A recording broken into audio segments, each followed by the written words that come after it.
Good morning everyone, নতুন আরও একটি ব্লগে সকলকে অনেক স্বাগত আর ভালোবাসা জানিয়ে আজকের ব্লগটা আবারও শুরু করছি।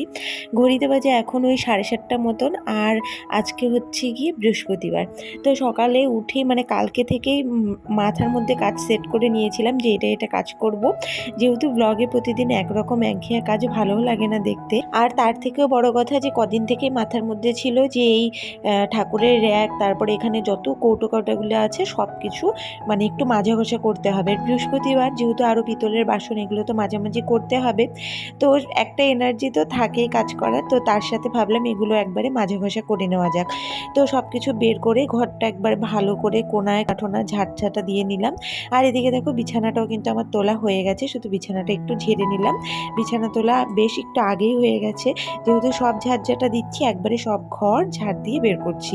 তারপর এদিকে দেখো চলে আসলাম, আর এদিকে দেখো সকাল সকাল আমার কলপাটে এদিকে কিন্তু প্রচণ্ড রোদ পড়ে গেছে। তাও এখনো পর্যন্ত মনে করো কলপাটটায় রোদ পড়েনি। কলপাটটা ওই 9টা 9:30 নাগাদ একদম প্রচণ্ড রোদ পড়ে যাবে, তখন একদম কাজ করাই যায় না। ঠান্ডার দিনে বেশ ভালো লাগে, কিন্তু গরমের দিনে তো একদমই সহ্য করা যায় না। আর এদিকে সব কিছু না তেল চিটচিটে হয়ে গেছে। দেখো এদিকে সামান্য প্রদীপ জ্বালানো হয় তাতেই তেল চিটচিটে হয়ে গেছে। আর এদিকে রান্নাঘরে রান্না করা হয়, তো কতটা তেল চিটচিটে হয় রান্নাঘরটা, তবুও তো চিমনির জন্য অনেকটাই বাঁচা গেছে। কিন্তু ওই যে চিমনিটা যবের থেকে কম কাজ করছে, তবের থেকে কিন্তু রান্নাঘরটাও বেশ তেল চিটচিটে হয়।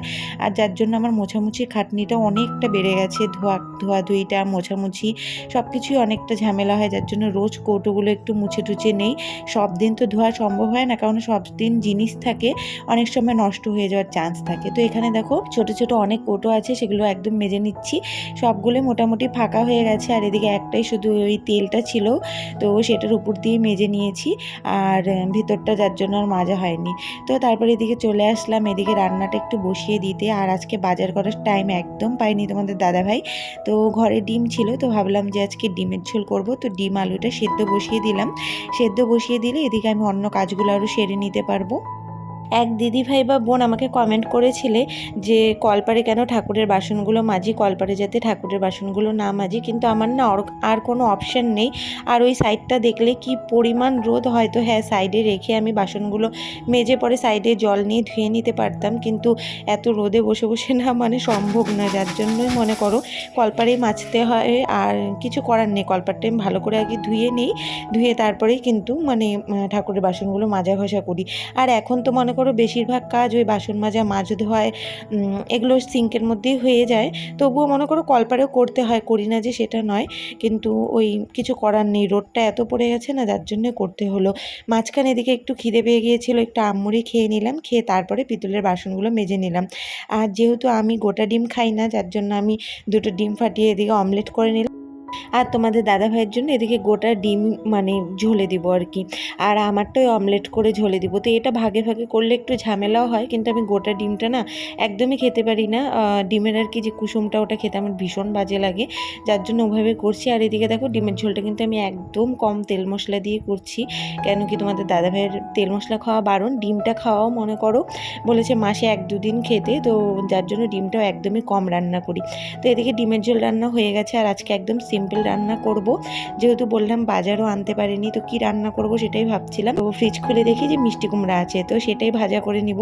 আর এই মিষ্টি কুমড়া ভাজাটা কিন্তু আমি শ্বশুরবাড়িতে এসেই খাওয়া শিখেছি, আর এভাবে খেতে বেশ ভালোই লাগে। ওই শুকনো লঙ্কা আর পেঁয়াজ ফোড়ন দিয়ে দিয়ে তারপরে এই যে দেখো এরকম বেশ গলে গেলে না, এটা খেতে কিন্তু বেশ সুন্দর লাগে, একদম লাল করে ভাজা করে নিই। তো এদিকে দেখো আমার সব রান্নাবান্না মোটামুটি কমপ্লিট।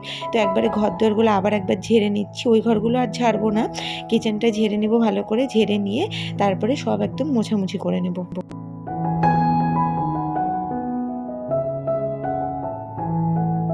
ঝাড়বো না ভেবেও আবার চলে আসলাম, কেননা মনে হয় যে এতটা বেলা হয়ে গেছে, সেই কোন সকালে ঝাড় দিয়েছিলাম, তো নোংরা হয়েই গেছে। আর এদিকে দেখো গ্রিলে না প্রতিদিন ঝুল পড়ে যায়, যার জন্য গ্রিলগুলো প্রত্যেক দিন আমাকে ঝাড়তে হয়। তো একবারে ঘর যেহেতু ঝাড়লাম, বারান্দাটাও আবার ঝাড়তে হচ্ছে, সব ঘর আবার ঝাড়ঝাঁটা দিয়ে একবারে বের করে নিচ্ছি। এদিকে সামনের আমার ছোট্ট কলপাটের দিকে যে উঠোনটা আছে সেটাও ঝাড় দিয়ে নিব, ওই দিকের উঠোনটাও কিন্তু ঝাড় দিয়েছি মাঝখানে। তো ওই দিকে আর পরে ক্যামেরা সেট করে না ভিডিও করতে ইচ্ছে করে না, কেননা বাড়ির সবাই থাকে, থাকে। আর ওই দেখো আমার বাড়ির পাশে কিন্তু একটা নতুন বাড়ি হয়েছে, বেশ সুন্দর লাগছে দেখতে ভিডিওতে। তো এদিকে এসে ফটাফট করে আমি বাসন মেজে নিলাম, আর মাঝখানে করে বাসনগুলো সব মেজে নিই। আগে যখন সিঙ্ক ছিল না তখন এই যে এক ডিপ বাসন নিয়ে কলপারে বসতে হতো। তো রান্নাবান্না শেষ হলে তারপরেই মনে করো এক ডিপ বাসন মাজতে হতো, তার আগে মাজার কোনো অপশান ছিল না। তো এখন তো সেটা নেই, রান্নার মাঝে মাঝে বাসন মেজে নিই, যার জন্য এক ডিপ বাসন আর কিন্তু জমে না।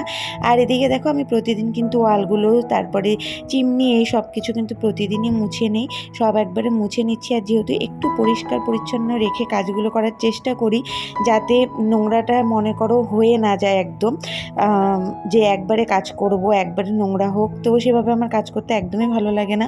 সব সময় টিপটপ রাখারই চেষ্টা করি, যার জন্য কিন্তু আমার অনেকটা বেলাও হয়ে যায় কাজকর্ম সারতে। তো এদিকে দেখো স্নান সেরে একবারে চলে আসলাম, মাঝখানে ঘরদোরগুলো কিন্তু সব মুছে নিয়েছি। এই না যে ঘরদোর মুছিনি, ঘরই মুছি, মানে মাঝখানে এত শরীর খারাপ হয়েছিল তখনও আমি রোজ সব ঘর মুছেছি। দু একদিন তোমাদের দাদা ভাইও মুছে দিয়েছিল। তো সকালবেলা তো মা ফুল, বেলপাতা, আমের পল্লব এসব পাঠিয়ে দিয়েছিল। তো এসব আর পাড়ার আমার ঝামেলা থাকে না, ভাই সকালবেলা দিয়ে যায় আর কি, ও দিয়ে কাজে চলে যায়। তো এদিকে দেখো যেহেতু আমার বাপের বাড়ির সামনে, তো এই সুযোগ সুবিধাগুলো কিন্তু আমি খুব ভালোভাবেই পেয়ে থাকি। তো দেখো এদিকে সব ঠাকুরের একবারে বেড কভারগুলো সব সরিয়ে দিচ্ছি, প্রতি বৃহস্পতিবারগুলো করে আর কি এগুলো সরিয়ে দেওয়ারই আমি চেষ্টা করি।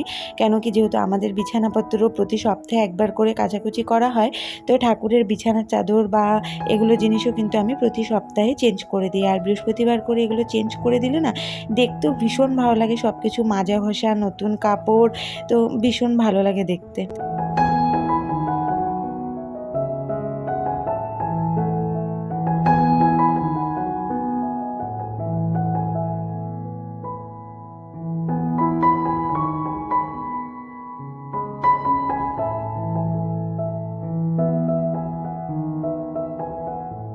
তোমরা যারা আমার ব্লগ দেখো, লাইকের পাশাপাশি অবশ্যই একটা কমেন্ট করে যেও, তাহলে কিন্তু ভীষণ ভালো লাগে।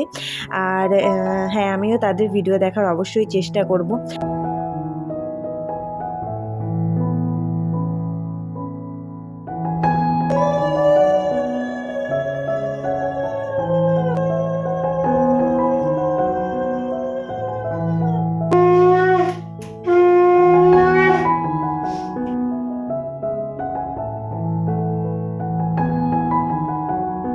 তো চলো আজকের মতো ব্লগটা আমার এখানেই শেষ করছি। ভিডিওটি ভালো লাগলে অবশ্যই একটা লাইক করো, আর কমেন্ট করে কিন্তু জানাতে ভুলো না যে কেমন লাগলো। দেখা হচ্ছে নতুন ব্লগের সাথে, ততক্ষণ ভালো থেকো।